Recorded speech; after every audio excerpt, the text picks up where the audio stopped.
आपने पैसा पूरा लिया था, सिलेबस पढ़ाने के वादे किए थे, पढ़ाओ। नहीं आता या तो एक्सेप्ट करो,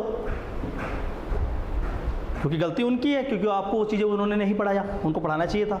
ये हमारा पहला चीज़ होगा, स्ट्रॉन्ग पॉइंट और गैप्स पे हमको काम करना है। आपने पहला टेस्ट दिया हिस्ट्री का।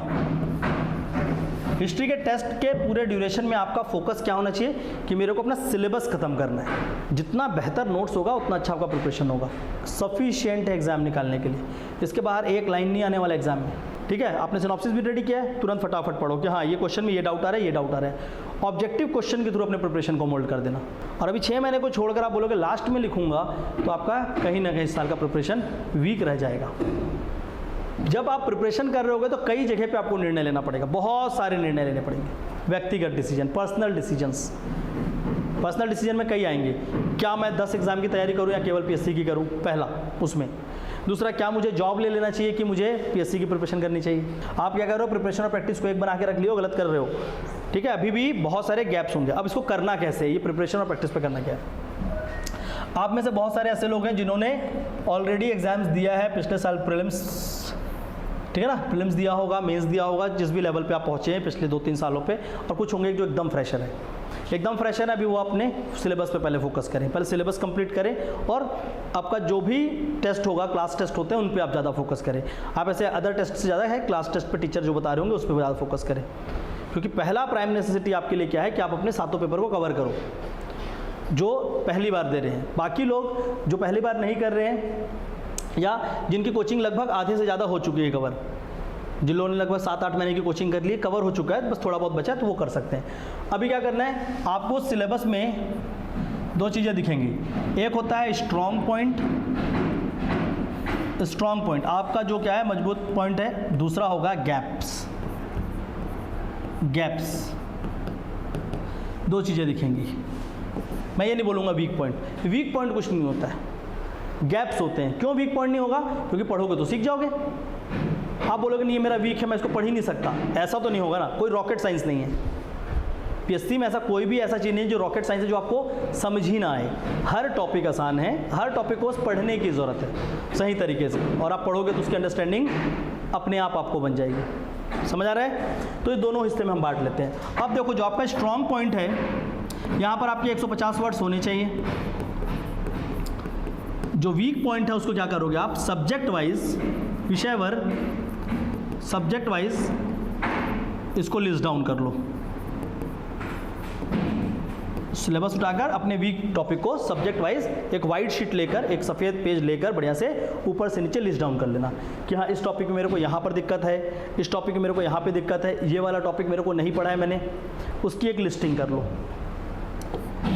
इसकी एक लिस्टिंग कर लो। अब लिस्ट, क्योंकि वही आपका प्रिपरेशन गैप है, ये नहीं है। अब जब आपने इसको लिस्टिंग कर दिया है, इसके बाद आप उसका सॉल्यूशन खोजो कि उसकी तैयारी होगी कैसे। क्या उसके लिए मेरे को कुछ बुक्स पढ़ने पड़ेंगे, क्या इंटरनेट उसका सहारा है, ऐसा कोई है जो उसको पढ़ा सकता है आपको, कोई तो होगा, कोई तो होगा ना। टीचर्स तो होंगे जिन्होंने पढ़ाया, उनके पास जाइए, क्वेश्चन पूछिए वापस। अब जिस भी संस्था में पढ़े वहाँ जाकर अपने टीचर को बोलिए ये नहीं पढ़ाया, पढ़ाओ मेरे को। आपने पैसा पूरा लिया था, सिलेबस पढ़ाने के वादे किए थे, पढ़ाओ। नहीं आता या तो एक्सेप्ट करो, क्योंकि गलती उनकी है, क्योंकि आपको वो चीज़ें उन्होंने नहीं पढ़ाया, उनको पढ़ाना चाहिए था। पहली थिंग तो ये आता ना। तो पहले क्या करना है, इन टॉपिक्स की प्रिपरेशन करनी है आपको। ये आपके प्रिपरेशन का गैप है। अब करना कैसे है, इन दोनों को समझना है। अब सपोज करो आप लोगों ने टेस्ट ज्वाइन किया है, ठीक है, सपोज करते हैं कि आपने कोई टेस्ट ज्वाइन किया। इस हफ्ते मान लेते हैं हम लोग कोई संडे को टेस्ट देने वाले हैं, संडे को टेस्ट देने वाले हैं। हमारा सब्जेक्ट यही सब्जेक्ट है, सब्जेक्ट मान लेते कोई एक सब्जेक्ट है, तो आप उस सब्जेक्ट का अच्छा से प्रिपरेशन करिए संडे के टेस्ट के लिए, वो तो आप करते हुए चलिए। अब इसमें जो जो आपके लिस्टिंग वाले पॉइंट्स थे, जो वीक पॉइंट्स थे, इस टेस्ट के टाइम पे उस लिस्टिंग वाले पॉइंट की तैयारी अच्छे से कर लीजिए। स्ट्रॉन्ग का आप रिवीजन करो या स्ट्रॉन्ग का पढ़ते चलो।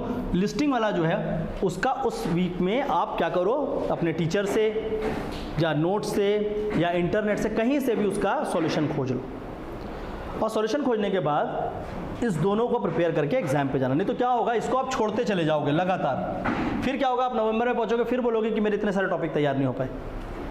और वही टॉपिक फिर आपका एग्ज़ाम के ऊपर ग्रेवयार्ड बनता है। उसी में फिर आप क्या होते हैं, 2-4 क्वेश्चन गलत हो जाता है कि यार ये टॉपिक फिर आ गया, और उससे फिर आप आउट हो जाते हैं। तो अच्छा है कि इसकी तैयारी कर लेनी चाहिए अभी से। आप लोग सभी अपना सिलेबस उठाकर देखना कि यहाँ पर कहाँ पर दिक्कतें हैं, और जिसका टेस्ट आता जाएगा उस टेस्ट में आप वो हमसे पूछते चलोगे। अगर यहाँ पर टेस्ट ज्वाइन कर रहे हैं, यहाँ नहीं टेस्ट ज्वाइन कर रहे हैं, कहीं और कर रहे हैं, तो वहाँ पर वहाँ के टीचर से पूछिए। तो उन दोनों पे नहीं ज्वाइन कर रहे हैं, अगर आप सेल्फ प्रिपरेशन कर रहे हैं तो इंटरनेट पे देखिए, ठीक है। और उसके बाद भी नहीं होगा तो आइए मेरे पास, I am ready to help you out. आप ज्वाइन करिए ना करिए कोई इशू नहीं है, आप आओ, मैं करके दूंगा आपको कि इसको यहाँ से पढ़ा जा सकता है, इस टॉपिक के लिए इस तरीके से काम किया जाता है।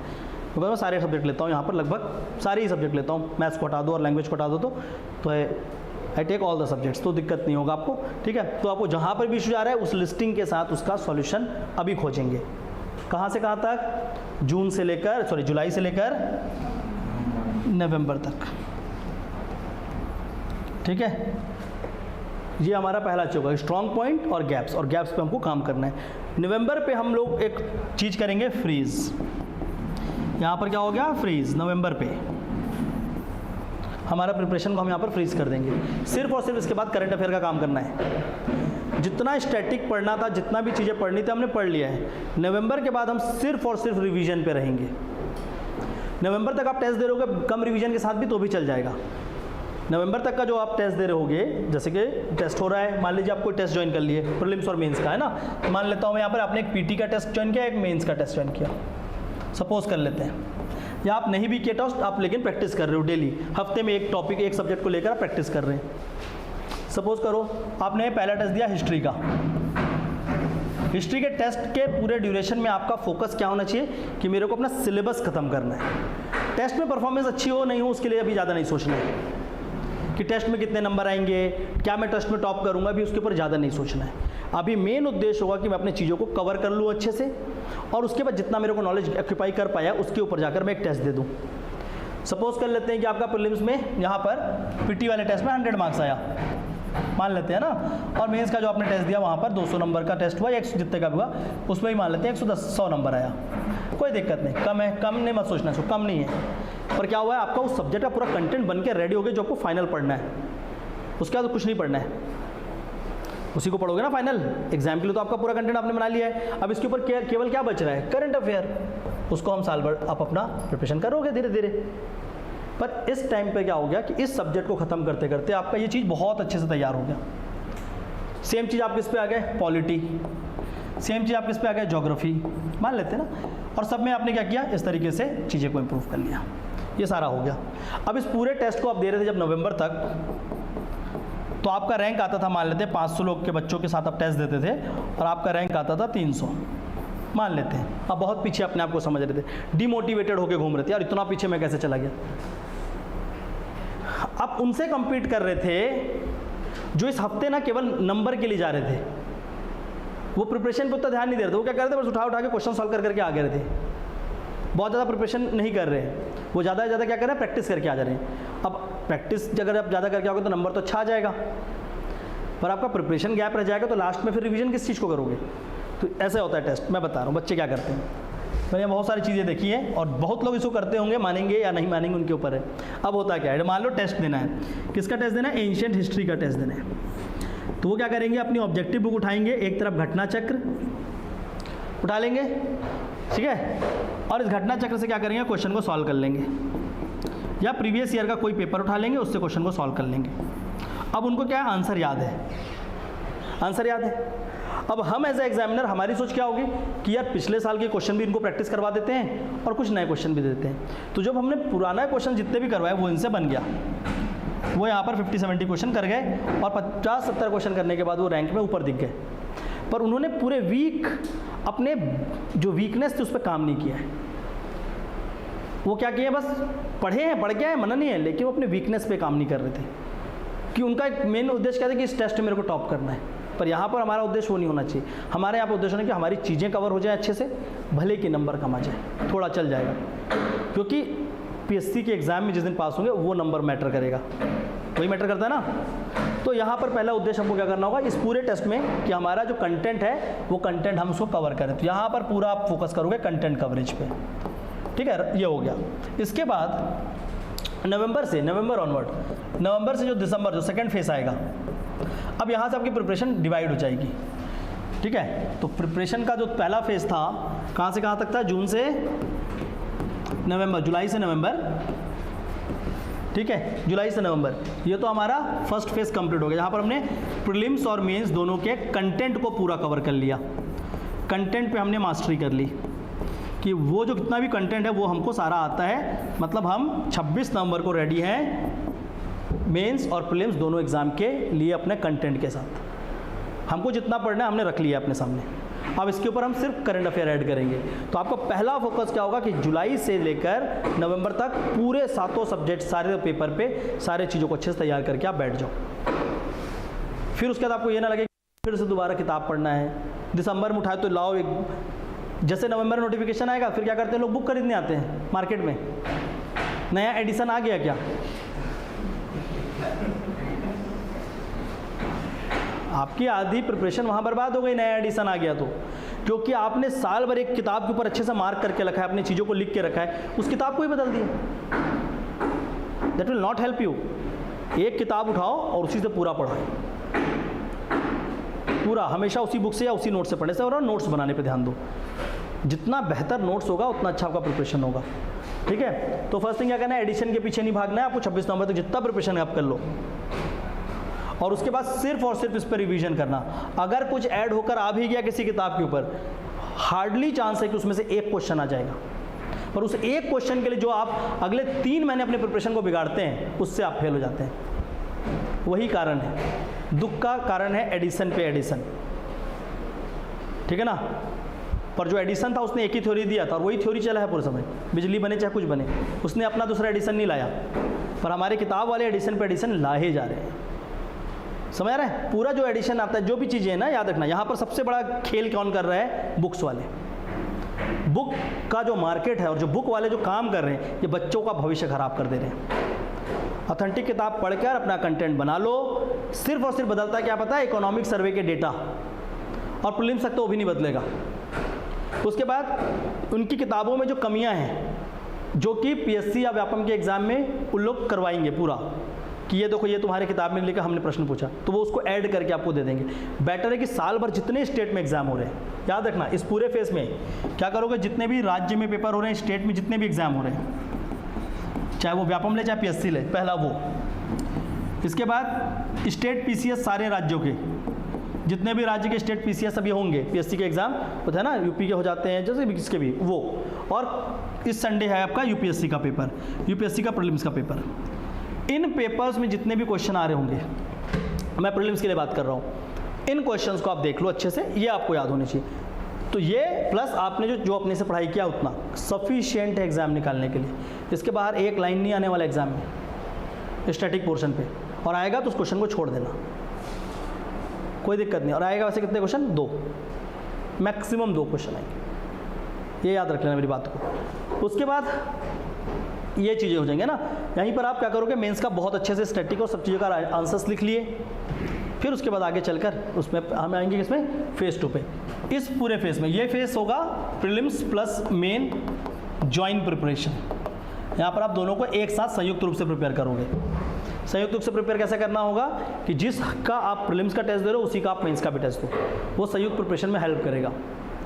कि जो सब्जेक्ट आपने पढ़ लिया उसी सब्जेक्ट का आप प्री का ही पेपर दे दो, आपका दोनों चीज़ अच्छा हो गया, दोनों स्ट्रांग हो गए, है ना। अब क्या है, कुछ पढ़ना थोड़ी नया है, उसी चीज़ को पढ़ना है।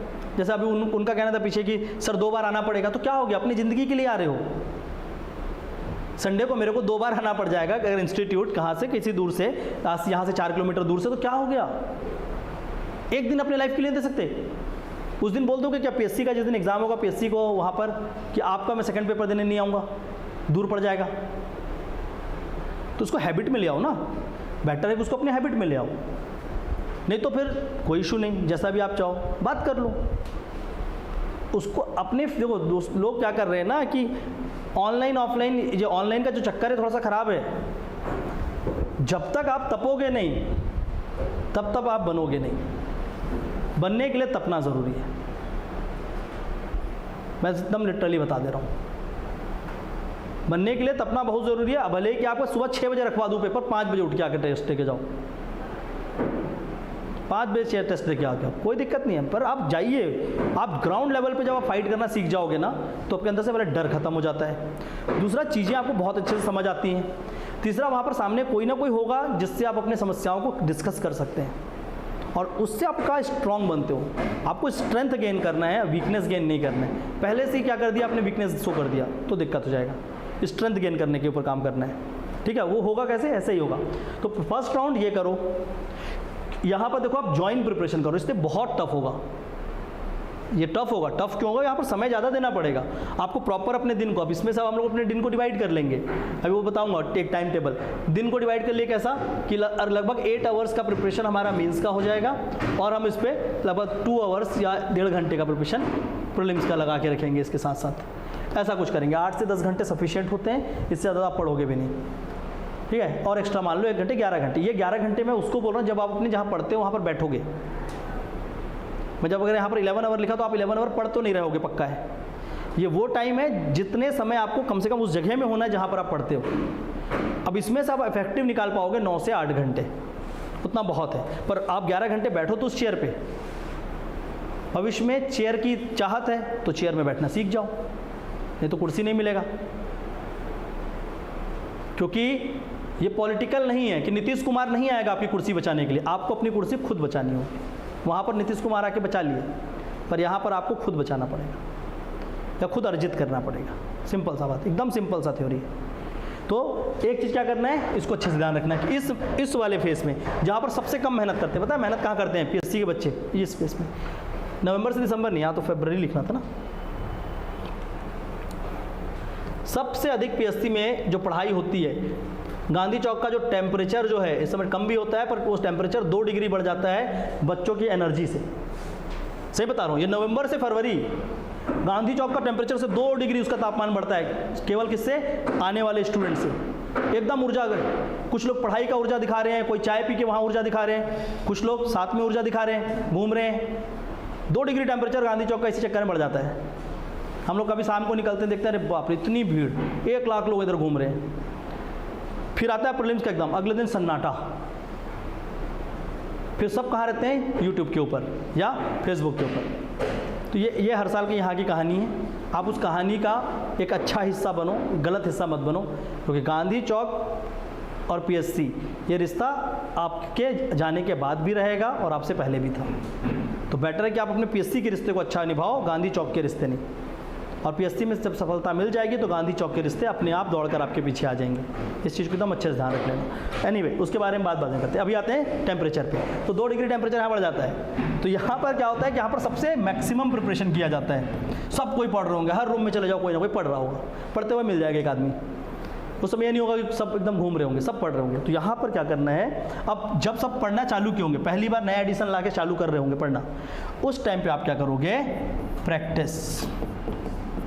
अब आप आओगे प्रैक्टिस, या इसको बोलते हैं रिवीजन। अब आप यहाँ पर सिर्फ और सिर्फ रिवीजन करोगे। और यहाँ पे आपका रिवीजन कैसा होगा, विथ ऑब्जेक्टिव। ठीक है ना, आपका जो ऑब्जेक्टिव वस्तुनिष्ठ प्रश्न होंगे उससे। ऐसे रिवीजन नहीं करना है कि आपने टॉपिक उठाया और पढ़ना चालू कर दिया। आप क्या करोगे इस टाइम पे रिवीजन, आप सबसे पहले क्या निकालोगे, objective book, previous year question वाली या जो भी होंगे, सीधा सॉल्व करना चालू करो। एक चैप्टर सॉल्व किया, जो क्वेश्चन नहीं बना टिक करके रखो, जो नहीं बना सबको मार्क करके रखो। उसके बाद उस चैप्टर को पढ़ो अपने नोट्स पे। नोट्स तो आपने बना रखा था, 6 महीने मेहनत करके आए हैं तो याद तो होगा कंटेंट। ठीक है, आपने सिनॉप्सिस भी रेडी किया है, तुरंत फटाफट पढ़ो कि हाँ ये क्वेश्चन में ये डाउट आ रहा है, ये डाउट आ रहा है। ऑब्जेक्टिव क्वेश्चन के थ्रू अपने प्रिपरेशन को मोल्ड कर देना। वहाँ किताब पढ़ने की जरूरत नहीं है, क्योंकि उस समय काम नहीं आने वाला किताब का कितना भी रेडी।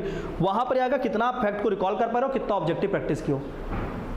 चाहे पीएससी पेपर बनाए, चाहे यूपीएससी पेपर बनाए, चाहे कोई भी पेपर बनाए, जितने आए हुए प्रश्न हैं उन्हीं प्रश्नों को फिर से पूछा जाएगा नए तरीके से, उसी को नए तरीके से पूछा जाएगा और कुछ नहीं है।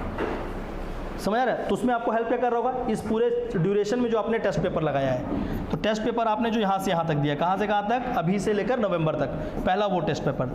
दूसरा नवंबर से लेकर जो फरवरी या जनवरी तक जो टेस्ट पेपर होगा वो टेस्ट पेपर आपके काम आएगा। ये दोनों टेस्ट पेपर के हर क्वेश्चन आपको याद होने चाहिए। वहाँ जाकर सॉल्व करूँगा नहीं, याद होने चाहिए। और अगर आपने इतना याद करके भी बैठ गए ना, क्योंकि यहाँ पर जो टेस्ट बना रहे होंगे वो पूरा आपका करंट अफेयर पूछ लेंगे, तो सारा करंट अफेयर तैयार हो गया, सारे फैक्ट आपके रिवीजन करवा दिए होंगे, सारा फैक्ट का पेपर हो गया, जो एक मॉडल पेपर आ सकता है वो भी वहाँ से टेस्ट हो जाएगा। ये सब कुछ होने के बाद और आपने क्या किया, ऑब्जेक्टिव की किताब भी सॉल्व कर ली। तो ये सब करते हुए एक एक सब्जेक्ट पे ही आपका मिनिमम 400 से 500 क्वेश्चन सॉल्व रहेगा पहले से। अब वो एक दिन में नहीं होता, हम लोग क्या करते हैं, उस समय खरीदते हैं और 500 क्वेश्चन सॉल्व कर लेंगे सोचते हैं, नहीं, ये पूरे ड्यूरेशन का होता है, जिसमें से वो 500 क्वेश्चन में से लगभग 400 क्वेश्चन आपका अभी सॉल्व हो जाएगा और 100 क्वेश्चन उस समय होगा। तो यहाँ पे क्या करना है, केवल प्रैक्टिस रिवीजन विद ऑब्जेक्टिव जितना ज़्यादा हो सके। और यहाँ पर डिस्कशंस बैठो, है ना, लोग भागेंगे। और ये जो टेस्ट देते हो प्रीलिम्स का टेस्ट किसी सेंटर पे जाके दो। आप इधर आ जाओ, फिर आप बोलोगे इधर आ जाओ, हाँ हो जाएगा, ठीक है, ओके। तो क्या होगा फिर, प्रीलिम्स का जो पेपर होगा, समझ आ रहा है, तो जो प्रीलिम्स का जो पेपर आपके यहाँ पर होगा उस समय डिस्कशंस बहुत बैठना, भले कि वो आधे घंटे का होगा, पौने घंटे को, ये मत सोचना मेरा टाइम जा रहा है, आप उसमें बैठना। क्यों? क्योंकि उसमें आपकी गलतियाँ आपके सामने रखी जाएगी। और जितना टेस्ट दोगे सेंटर पे आके, उससे क्या बेनिफिट होता है कि जो क्वेश्चन गलत होता है वो याद रह जाते हैं, जो सही होता है उसको गलत फिर से आप कर सकते हो, और जो गलत रहता है ना वो क्वेश्चन डेफिनेटली याद हो जाता है अगर आपने अपने पेपर को सॉल्व करने के बाद उसका आंसर देखा है और आप सच में सेंसिटिव हो, आप सोचते हो ना, तो आपको लगेगा कि यार ये मेरे से गलती हुआ। ऐसे बहुत सारे प्रश्न होंगे जो आपके दिमाग के सामने जो घूमते होंगे आज भी, जो एग्ज़ाम दिए और फेल हो गए हैं, उनकी आंखों के सामने में वो प्रश्न अभी भी घूम रहा होगा, यार मैं टिक मार दिया होता पास हो जाता, होता है ना। तो उसको पहले कर लेना है, कहाँ पे, प्रैक्टिस पे।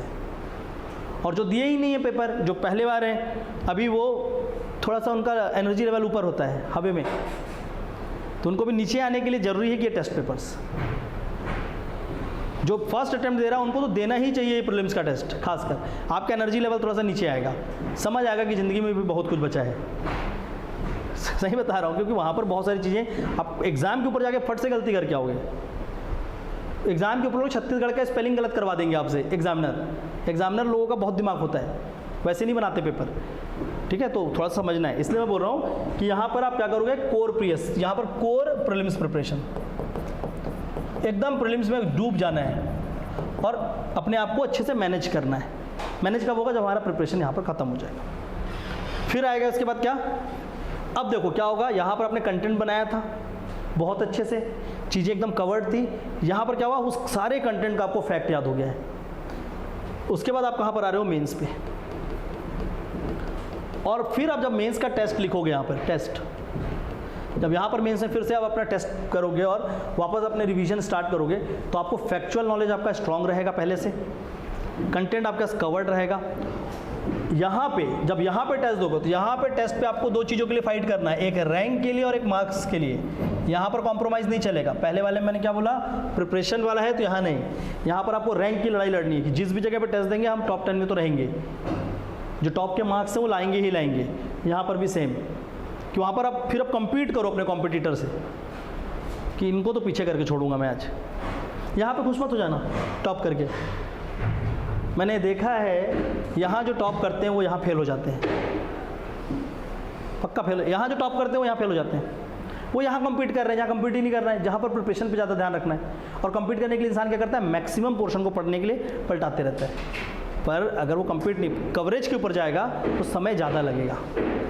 ऐसा हो ही नहीं सकता कि एक हफ्ते का जो टारगेट दिया गया टेस्ट का, उसको आप एक हफ्ते में कवर कर लो, हो ही नहीं सकता। अगर आप प्रैक्टिस कर रहे हैं तो, आप रिवीजन कर रहे हैं तब कर सकते हैं, एक हफ्ते में नहीं पढ़ सकते, तो उसको थोड़ा सा ध्यान रखना है। फिर यहाँ पर जाओगे, यहाँ पर भी क्या करना है, फिर आप यहाँ पर भी रैंक और मार्क्स की फाइट करोगे। और फिर यहाँ पे कुछ नया नहीं, जो यहाँ पर आप पढ़े होते हो, यहाँ पर जो फैक्ट याद होता है, केवल उन्हीं फैक्ट को बार बार लिखना है मेंस में। ये मत सोचना कि कुछ नया आंसर क्रिएट हो जाएगा, वही चीज़ रहता है हरदम। तो यहाँ पर जितना ज़्यादा हो सके रिवाइज एंड गिव टेस्ट। उसके बाद इसको असेस कराओ अच्छे से, जितना ज़्यादा हो सके। तो उसका प्रिपरेशन यहाँ पर इस तरीके से रखना। तो इसमें जो आपका जो 6 महीना है, इस 6 महीने के लिए कैसे प्लान प्रेजेंट किया जाएगा वो मैं बताऊँगा। पूरा आपको एक डिज़ाइन करके दूंगा कि 6 महीने में पहले 6 दिन क्या पढ़ो, फिर 6 दिन क्या पढ़ो, सारा एकदम लिस्ट डाउन करके दूंगा, उसके हिसाब से पढ़ेंगे। वो ऑलरेडी एक टेस्ट सीरीज़ के फॉर्म में बनाया हुआ भी है, तो उसके थ्रू भी आप चल सकते हो। तो पूरा का पूरा इस चीज़ को 3 वर्ग में लेकर जाएंगे। तो फर्स्ट होगा pre plus mains joint preparation, second होगा कोर प्रीलिम्स प्रिपरेशन, फिर आएगा कोर मेंस प्रिपरेशन, क्योंकि उस समय तो मेंस ही पढ़ना पड़ेगा। ठीक है, अब ये सारे चीज़ों में 3 से 4 चीज़ों को ध्यान रखो कि पूरे प्रिपरेशन का आधार क्या है। पीएससी प्रिपरेशन की रिक्वायरमेंट्स क्या है, क्या ज़रूरत है भाई, बताओ क्या क्या रिक्वायरमेंट। सिलेक्शन का रिक्वायरमेंट नहीं पता है, हाँ लिखते चलते हैं। उनका कहना है नोट्स होना चाहिए, नोट्स प्लस स्टडी मटेरियल। हाँ ठीक है, चलो नंबर 2। ठीक है, डिसिप्लिन प्लस डी, आप कितना भी पढ़ लो, कुछ भी पढ़ लो, सबसे इंपॉर्टेंट है प्रैक्टिस, है ना। फिर आप में से कुछ बोल देगा रिवीजन, है ना, तो रिवीजन क्या होगा, यही प्रैक्टिस का हिस्सा ही है और कुछ नहीं है रिवीजन। हाँ, और क्या डिफरेंस है रिवीजन और प्रैक्टिस में, ये दोनों में अंतर है। रिवीजन में क्या हो रहा है, आप खुद पढ़ रहे हो, प्रैक्टिस में सामने आपके एक पेपर रखा हुआ है और उसको आप सॉल्व कर रहे हो, वो है प्रैक्टिस, कि वहाँ पर कितना बढ़िया हो रहा है, समझ आ रहा है, तो वहाँ कितना बढ़िया हो पा रहा है वो, तो वो एक इम्पॉर्टेंट चीज़ है। चलो ये तो हो गया आपका रिवीजन का एक मॉड्यूल, है ना। और प्रीवियस ईयर क्वेश्चन पेपर्स, है ना, वो पूरा आधार है आपका, पूरे एग्जाम का आधार क्या है, प्रीवियस ईयर क्वेश्चन पेपर, क्योंकि ये बहुत ज़्यादा आपको काम करके देगा। करंट अफेयर तो इसमें इंक्लूड बाद में कर लेंगे, तो सिलेबस का हिस्सा होगा, पर प्रीवियस ईयर क्वेश्चन पेपर जो बताएगा कि इस साल हमारे से क्या उम्मीद की जा रही है पीएससी के द्वारा, या हमें कैसे अपने आप को प्रिपेयर करना है। तो प्रीवियस ईयर क्वेश्चन, और क्या रिक्वायरमेंट है पीएससी की, पीएससी की रिक्वायरमेंट है, सबसे इंपॉर्टेंट रिक्वायरमेंट है राइटिंग स्किल,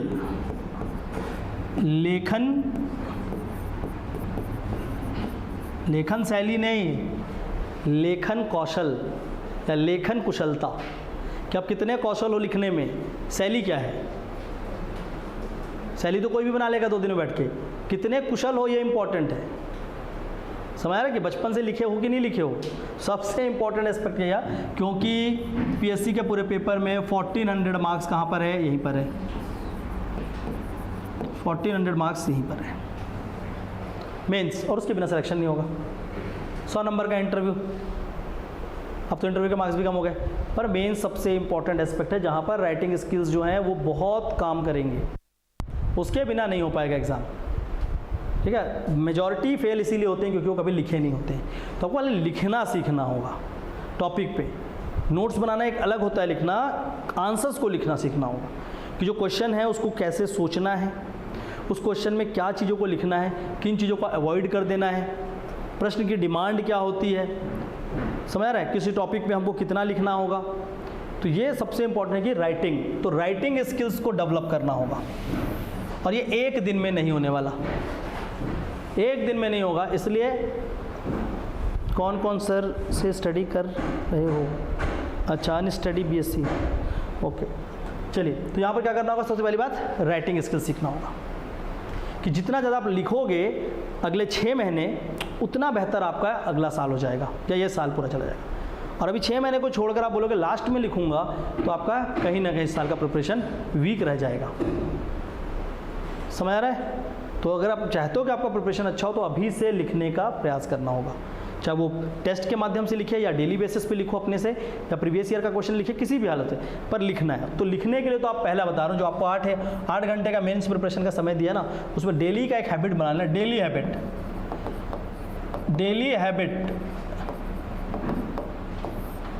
3 घंटे 3 आवर्स लिखना है। अब मेरी बात को एकदम ध्यान से रख लेना, सुन लो अच्छे से। आप में से जो भी व्यक्ति 3 घंटे डेली बैठ के लिख लिया, वो जीवन में ना 3 घंटे आगे चले जाएगा सबसे, प्रत्येक दिन। If you write for 3 hours on daily basis for the 6 month, you will achieve 3 extra hours in your life on daily basis in compare to others. आप मेरी बात को मानो। क्यों? क्योंकि लिखने से आपका सोच विकसित हो जाएगा, आपकी अंडरस्टैंडिंग डेवलप हो जाएगी हर टॉपिक पे। फिर आप धीरे धीरे खेलने लगोगे, आपको विषय से मज़ा आने लगेगा। जब तक नहीं लिख रहे हो लगेगा बोझ विषय, पर जब लिखने लगोगे तो विषय होगा वो मज़ेदार हो जाता है। Subject become interesting, very interesting. ये मैं अपना पर्सनल अनुभव बता रहा हूँ। और यहाँ जितने बच्चे जो पहले मेरे से आंसर राइटिंग करके गए, यहाँ पर आंसर राइटिंग सीखे, उनसे भी पूछ सकते हैं अपने इस अनुभव को कि जब वो आंसर राइटिंग चालू किए थे उस समय वो पूरा सिलेबस कंप्लीट करके आए थे, तो उनकी अंडरस्टैंडिंग कितनी थी, और लिखने के बाद उनका उसी सब्जेक्ट के ऊपर अंडरस्टैंडिंग कितना अधिक हो चुका है, वो कितना अच्छा उस सब्जेक्ट को समझने लगे हैं। तो उसके लिए समय देना पड़ता है। क्यों? क्योंकि ये समय मांगेगा, इट डिमांड टाइम। 3 घंटे ये लिखोगे, 3 घंटे लिखने के लिए आपको 3 घंटे पढ़ना भी पड़ेगा, तो लगभग 6 घंटे लगेंगे। सर सीजीपीएससी यूपीएससी की तरह होगा? हाँ भी हो सकता है, अभी बात करते हैं सब क्वेश्चन पे। डोनाल्ड ट्रंप, ओके उनका नाम डोनाल्ड ट्रंप रखा हुआ ओके, तो क्या है जो टाइम है, टाइम बहुत इंपॉर्टेंट कॉन्सेप्ट यहाँ पर प्ले करेगा। 3 घंटे आप पढ़ोगे तब उसको 3 घंटे आप लिख रहे होगे। फिर लिखने के लिए जब आता है बात, तो सबसे पहले क्या बोलते हैं, सर लिखना शुरू कहाँ से करना है? तो कुछ प्रकट नहीं होने वाला, कुछ लोग प्रकट हुए लेकिन सब प्रकट नहीं हो सकते, ठीक है? कहीं अपने आप में नहीं आ जाएगा दिमाग में। आपको किताब सामने रखा है, कॉपी सामने रखी, नोट्स लिखिए, उसी को लिखना है। साल भर क्लास किया, बोलोगे सर लिखने के लिए आंसर कहाँ से लिखना है? और तो सामने तो उसी को, फिर साल भर क्यों क्लास गए थे जब लिखना कुछ और है? तो वही तो नोट्स है जिसको लिखना है। आप वो नोट्स के फॉर्म में, आप उसको उत्तर के फॉर्म में लिखना है। तो देख के लिखना शुरू करो पहले। जब देख के लिखने लगेंगे धीरे धीरे, फिर एक दिन बिना देखे लिखने का मन करने लगेगा, और जब देख के लिखोगे तो लगेगा नहीं इसको मैं थोड़ा सा ऐसा लिख लेता हूँ। तो धीरे धीरे वो विकसित होते जाओगे। तो देख के लिखना स्टार्ट करना होगा ना। तो सबसे पहले राइटिंग स्किल्स, और इसका लिए सबसे इंपॉर्टेंट जो होता है राइट बाय सीइंग। देख के लिखो, कहीं पर कुछ भविष्यवाणी नहीं होने वाली जो आपको लिखना होगा। सीधा किताब में लिखा है उसी को लिखना है, चुपचाप से उसको बैठ के लिखना स्टार्ट कर दो आंसर फॉर्मेट में, सब टॉपिक आपकी क्लियर हो जाएंगे। तो पहला यहाँ पर राइटिंग पे पूरा फोकस करना है, ठीक है? इसके बाद टारगेटेड अप्रोच से लिखो। टारगेट से मतलब कि हाँ मेरे को इतना लिखना है, ये लिखना है, और जो लिख रहे हो उसको एक बार एसेस करा लो, असेसमेंट करा लो, मतलब उसको एक बार चेक करा लो जरूर, इसके ऊपर चेक जरूर करा लो कि भाई आप लिख तो रहे हो, सही दिशा में लिख रहे हो कि नहीं, चीज़ें सही तो लिख रहे हो। तो कंटेंट तो आप सही लिखोगे अगर किताब देख के लिखोगे। अब गलती कहाँ पर होगी आपकी? प्रेजेंटेशन में, फॉर्मेटिंग में, चीज़ों में, कि भाई कैसा है क्वेश्चन की कभी कभी अंडरस्टैंडिंग में आपसे मिस्टेक हो सकती है। वो जिस क्वेश्चन को बनाया उस व्यक्ति से आप पूछिए, वो आपको समझाएगा। क्लियर है? तो हम क्या कर सकते हैं उस पर? थर्ड थिंग, राइटिंग स्किल्स पे इस चीज़ को डाल सकते हैं। तो पहला सबसे प्री रिक्वेस्ट, ये सब तो ठीक है, ये तो पता ही नहीं है तो फिर पीएससी छोड़ दो। उसके बाद जो ज़्यादा उससे इंपॉर्टेंट है वो समझो पहले। पहला चीज़ है राइटिंग स्किल। दूसरा पीएससी का डिमांड क्या है? पहला तो बताया लेखन, उसके बिना तो पास नहीं होंगे, तो उसको तो डेवलप करना पड़ेगा। दूसरा क्या है? रवि यादव, हाँ बिल्कुल कर सकते हैं, पर सिलेबस को कंप्लीट करिए। यहाँ पर देखो कुछ सब्जेक्ट्स के लिए टेंशन नहीं लेंगे अगर हमारे साथ आंसर राइटिंग करना चाहोगे तो, क्योंकि उस सब्जेक्ट्स को मैं आंसर राइटिंग के साथ साथ पढ़ा भी देता हूँ, तो उसके साथ साथ आप कर सकते हो। बाकी एकदम बेसिक से भी अगर नहीं पढ़ा है, अपने सिलेबस ही नहीं कभी देखा तो फिर बात अलग है। पर अगर आपने हाँ पढ़ा है तो हो सकता है आंसर राइटिंग, जैसे वो उनका डाउट्स है। हाँ राइटिंग स्किल्स के बाद सेकंड क्या है बताओ? दूसरा इंपॉर्टेंट, इतना ही इंपॉर्टेंट, इतना ही होना चाहिए ना, डिसीजन मेकिंग, निर्णय लेना। Second most important thing is decision making.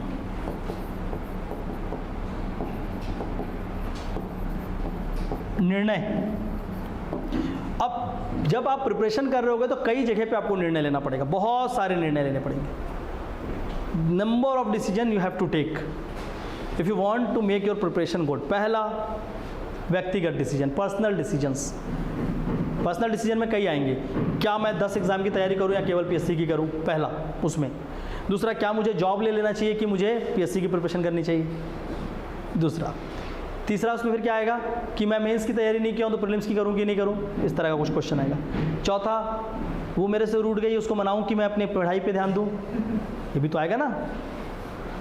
वो देखो हाँ बोल रहे हैं तो ऐसे बहुत सारे आएंगे।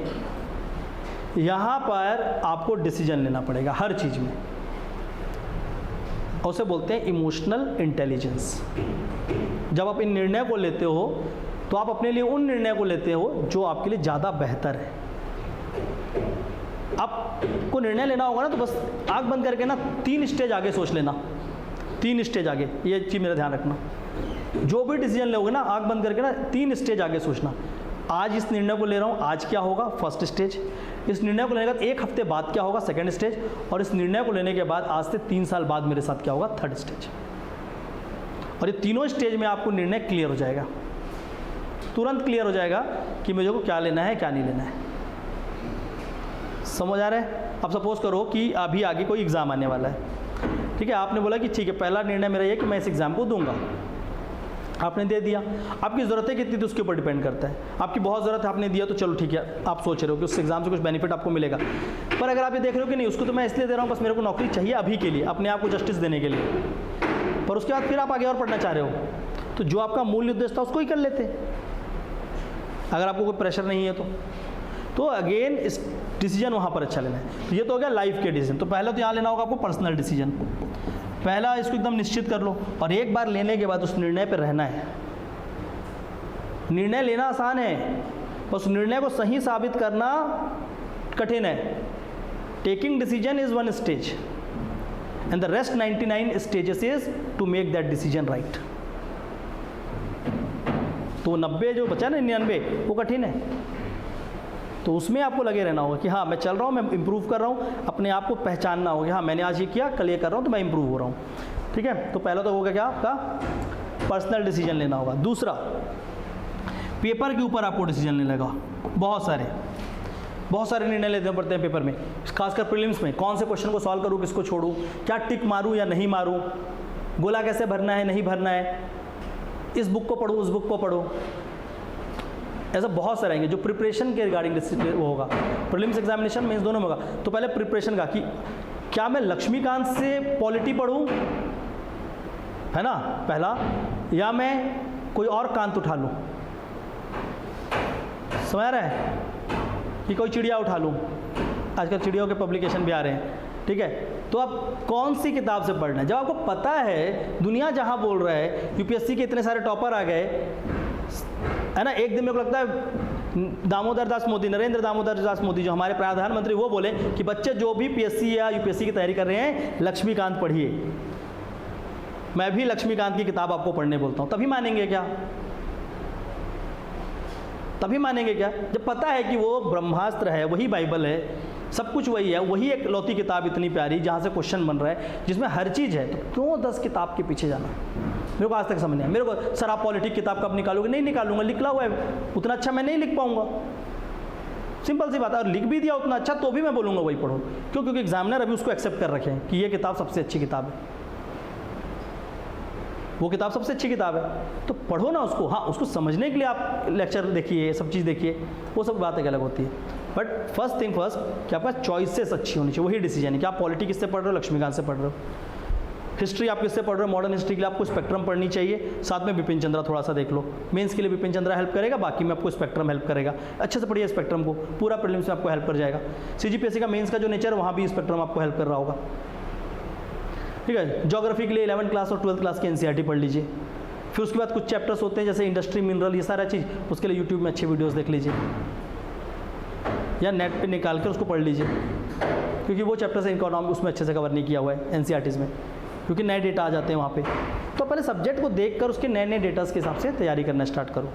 समझ आ रहा है? समय जब तक है इस सब चीज़ों को ध्यान रखना है। तो डिसीजन मेकिंग पहली बात आपको यहाँ पर करनी पड़ेगी। एक डिसीजन मेकिंग कहाँ पर आएगा, मेंस एग्जाम के लास्ट में। मेंस में भी आता है, मेंस में आता है जब 15 नंबर के क्वेश्चन में कि कौन से दोनों में से एक क्वेश्चन को चूज़ करना है, क्यों लिखोगे जिसको उसमें ही नंबर मिलेगा, तो वहाँ फंसते हैं। फिर उसके बाद अगला डिसीजन मेकिंग कहाँ आएगा, इंटरव्यू में। कौन से पद को ऊपर डालना है, किसको नीचे डालना है, ये बहुत बड़ा निर्णय लेना पड़ता है। पिछले साल नायब तहसीलदार सेकंड लिस्ट में सबके रखा लगभग, फर्स्ट में डिप्टी कलेक्टर, उसका सीधा नायब तहसीलदार डाल रहे थे लोग, सबको नायब तहसीलदार बनना था। ऐसा बहुत सारा होता है, ये भी निर्णय वहाँ पर आपको लेना पड़ेगा। तो डिसीजन मेकिंग आपके लाइफ का सबसे इम्पॉर्टेंट हिस्सा होता है। ठीक है, because man is the maker of his choice and choice makes the man what he is. इंसान जो व्यक्ति है या पुरुष है वो अपने निर्णय खुद लेता है, अपने चॉइसेस को, और वही चॉइस उसको बनाते हैं या बिगाड़ते हैं। तो उसको सही लेना पड़ेगा और वही है डिसीजन। तो निर्णय को एकदम निर्धारित करें कि भाई मेरे को कहाँ पर प्री में कैसे लेना है, मेंस पे कैसे लेना है और अपने पूरे प्रिपरेशन पे। तो ये 2 चीज़ों पे आपको अच्छा काम करना है, राइटिंग स्किल्स, दूसरा डिसीजन मेकिंग। हर चीज़ के बारे में पहले सोचा करो। कोई दोस्त इतना भी बोलते हैं कि भाई चल आज घूम के आ रहे हैं, जब आप पढ़ने बैठे हो तो आप ये भी सोचो कि आज अगर घूम लिया तो आगे चल के क्या होगा। जब आप पढ़ने बैठे हो, नहीं पढ़ रहे हो, आप रिलैक्सड हो, घूम रहे हो, अच्छी बात है, कोई इशू नहीं है, पर जब अगर पढ़ना चालू कर दो फिर आपको उसको अलाइन करना पड़ेगा। तो मेरे साथ कुछ लोग होते हैं जैसे कि अभी भी मिलते हैं कि पढ़ रहे हैं, नहीं पढ़ रहे हैं, वो कई लोग स्टडी प्रिपरेशन भी कर रहे हैं, तो होता है अभी टेंशन मत लो, but once you will start studying, फिर उसके बाद मिलना नहीं। अगर आप पढ़ रहे हो तो फिर आप अपनी पढ़ाई करिए, उससे दोस्ती नहीं खत्म हो जाती, कुछ नहीं जाता, पर आप चले जाओगे अगर आप नहीं पढ़े तो वो गलती हो जाएगा। तो उस समय आपको क्या करना होगा, एक तो ये राइटिंग स्किल, दूसरा डिसीजन मेकिंग। ठीक है, तो ये सारी चीज़ों को सीखना ज़रूरी है और प्रिपरेशन को इस तरीके से 3 फेज में डिवाइड करेंगे। ओके, अब थोड़ा सा आप लोगों को कुछ क्वेश्चंस ले लेते हैं, उसके बाद फिर मैं आपको बताता हूँ कि किस तरीके से हमने प्लान बनाया है या मैंने क्या प्लान बनाया आपके लिए और उसके बाद कैसे चलेंगे। 2-4 मिनट की बात है और ठीक है। तो पहले ऑनलाइन देख लेते हैं। ऑनलाइन एक क्वेश्चन है सर, यूपीएससी सीजीपीएससी की तरह होगा।